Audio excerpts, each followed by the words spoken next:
காவேரி வண்டியில் வந்துட்டுருக்கும்போது, காவேரி வந்து இந்த மாரி அவங்களோட ப்ரொஃபைல் எல்லாமே வந்து மேட்ரிமோனிக்காக குடுத்துடுறாங்க. அதனால வந்து பார்த்துட்டே விஜய் வந்து மனசு கஷ்டத்தோட வராரு. அடுத்து வந்து வீட்டுக்கு வந்து ட்ராப் பண்ணுறாரு நம்ம விஜய். "உள்ள வாங்கன்னு" சொன்னோனே, "இல்லைங்க நான் கிளம்புறேன்" அப்படின்னு சொல்லிட்டு விஜய் வந்து கிளம்புறாரு. அப்புறம் "உங்க இஷ்டம்" அப்படின்னு சொல்லிட்டு காவேரியும் உள்ளே வராங்க. காவேரி வரத பார்த்துட்டு, "என்னடி பஸ்லயா வந்த?" அப்படின்றாங்க. "அதெல்லாம் ஒண்ணும் இல்ல. விஜய் தான் வந்து ட்ராப் பண்ணிட்டு போறாரு." "என்ன விஜய் தம்பி வந்தாரா? எங்க உள்ள வரல?" அப்படின்னோனே, "உள்ள வர சொன்னேன். அவர் வரலன்னு கிளம்பிட்டாரு. நான் என்ன பண்ண முடியும்?" அப்படின்னு சொல்லிட்டு வராங்க. "என்ன இவ இப்படி சொல்றா? அவர் வந்து அப்படியே விட்டுட்டு வந்துட்டேன்னு தான் சொன்னாரு. மறுபடியும் போய் கூட்டிட்டு வந்திருக்காரு மாப்பிள்ளை, மனசு கேட்காம. ஆனா அத புரிஞ்சுக்காம எப்படி பேசுறா பாரு இவ" அப்படின்னு சொல்லிட்டு டென்ஷன் ஆயிடுறாங்க சாரதா. இங்க சாரதா வந்து காவேரி கிட்ட கேட்குறாங்க, "என்னடி மனசுல நினச்சிட்டு இருக்க? ஏன் இப்படிலாம் பண்ணிட்டு இருக்கேன்னு?" சொல்லிட்டு கேட்குறாங்க. அதுக்கு காவேரி வந்து, "நான் எதுவுமே பண்ணலம்மா. எல்லா விஷயமும் நல்லதுக்கு தான் பண்ணுறேன். நீ அது புரிஞ்சுக்கோ" அப்படின்றாங்க. "என்னது நல்லதுக்கு? நீ எதுக்காக தேவையில்லாமல் அந்த பையன் அந்த தம்பி இவ்வளோ கஷ்டப்படுத்துகிற? அவர் எவ்வளோ வந்து மனசு கஷ்டப்படுறாரு தெரியுமா? கொஞ்சமாவது புரிஞ்சுக்கோ காவேரி. இந்த மாதிரி பண்ணுறது ரொம்ப பெரிய தப்பு. அவருக்கு தான் கல்யாணத்தை விருப்பம் இல்லைன்னு சொல்கிறாருல. அப்புறம் ஏன் காவேரி இப்படிலாம் பண்ணுறேன்னொன்னே, மா நம்மளால தானே அவங்க ஒய்ஃப் இறந்து போயிட்டாங்க. அதனால அவங்க நல்லது செய்யணும்னு உனக்கு தோணாதம்மா. அது மட்டும் கிடையாது. எனக்கு மாப்பிள்ளை பார்க்குற பொறுப்பையும் அவர்கிட்டயே நான் கொடுத்துட்டேன். உனக்கு ஒன்றும் புரியலையா? மேட்ரிமோனியில் என்னோட ப்ரொஃபைலையும் வந்து இன்றைக்கி தான் நான் வந்து லாகின் பண்ணேன்" அப்படின்னோன்னா அதிர்ச்சி அடைகிறாங்க.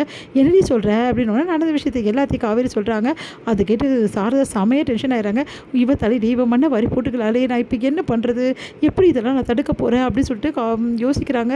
காவேரி பார்த்து சாரதா செம்ம டென்ஷன் ஆகிறாங்க.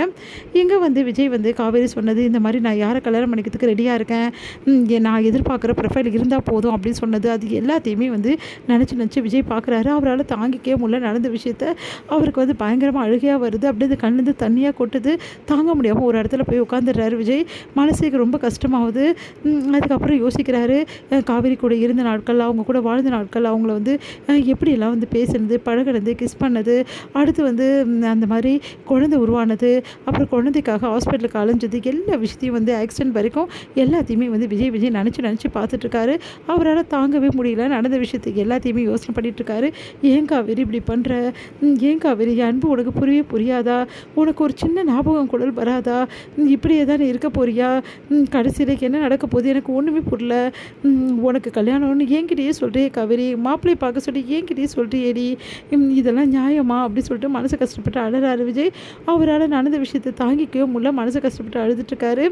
எங்கே வந்து என்ன பண்ணுறாரு தாத்தா வந்து, "என்ன விஜய் இன்னும் ஆளை காணோம்" அப்படி சொல்லிட்டு வெயிட் பண்ணிட்டுருக்காரு. விஜய் வராரு. விஜய் ரொம்ப சோகத்தோடு வரதை பார்த்துட்டு தாத்தா வந்து, "என்னாச்சுப்பா? ஏன் இப்படி இருக்க?" அப்படின்னோன்னா, "ஒன்றும் இல்லை தாத்தா" அப்படின்றாங்க. "குழந்தைங்க தாத்தா தூங்கிட்டாளா?" "அவள் தூங்கிட்டாப்பா." "என்னாச்சு விஜய்? ஏன்ப்பா இப்படி இருக்க?" அப்படின்னோன்னே, "தாத்தா" அப்படி சொல்லிட்டு கட்டுப்பிடிச்சுன்னு அழறாரு விஜய். அது கேட்டு, "என்னாச்சு விஜய்?" அப்படின்னோன்னே, "தாத்தா என்னால் முடியல தாத்தா. காவேரி எப்படி சமாளிக்கிறது? அவகிட்ட எப்படி பேசணுன்னே புரியல தாத்தா. குழம்பி போய் நிற்கிறேன் தாத்தா நான்" அப்படின்னோன்னே, "என்னாச்சு விஜய்?" அப்படி சொல்லிட்டு கேட்குறாங்க. அப்புறம் நடந்த விஷயத்துக்கு எல்லாத்தையுமே வந்து விஜய் வந்து தாத்தா கிட்ட சொல்கிறாரு. அதை கேட்டு தாத்தா அதிர்ச்சியோட, "என்னப்பா இப்படி நடக்குது? நீ ஒரு வழியில் போனால் அவள் ஒரு வழியில் போகிறாளே. எப்படியாவது அவளை சமாளிச்சிடலாம். இதெல்லாம் வேணாம் சொல்லணும் தான் தாத்தா போனேன். உன்னை தான் விரும்புகிறேன்னு சொல்லிட்டேன் தாத்தா. அதுக்கு அவள் இப்படி பதில் சொல்கிறா தாத்தா. நான் என்ன தாத்தா பண்ணுவேன்? எனக்கு ஒன்றுமே புரியல. எனக்கு ஒரு பக்கம் மாப்பிள்ளை வந்து ஒரு பக்கம் அவளுக்கு வந்து மாப்பிள்ளை பார்த்துட்ருக்கா. என்ன தாத்தா இதெல்லாம்? புருஷனுக்கு ஒரு பக்கமும் பொண்டாட்டிக்கு ஒரு பக்கமும் நடக்குதா கல்யாணத்துக்கு ஏற்பாடு? என்னப்பா இதெல்லாம்?" அப்படின்னோடனே, "அதான் தாத்தா என்ன பண்ணுறது ஏது பண்ணுறது? அவள் கண்ணை கட்டி காட்டில் விட்ட மாதிரி இருக்குது தாத்தா எனக்கு. காவேரி விஷயத்தில் நான் என்ன பண்ணுறதுன்னு ஒன்றும் புரியாமல் இருக்கேன் தாத்தா. தவிச்சு போகிறேன். அவள் ஒவ்வொரு நொடியும் வேற ஒரு மாதிரி பேசுகிறா தாத்தா.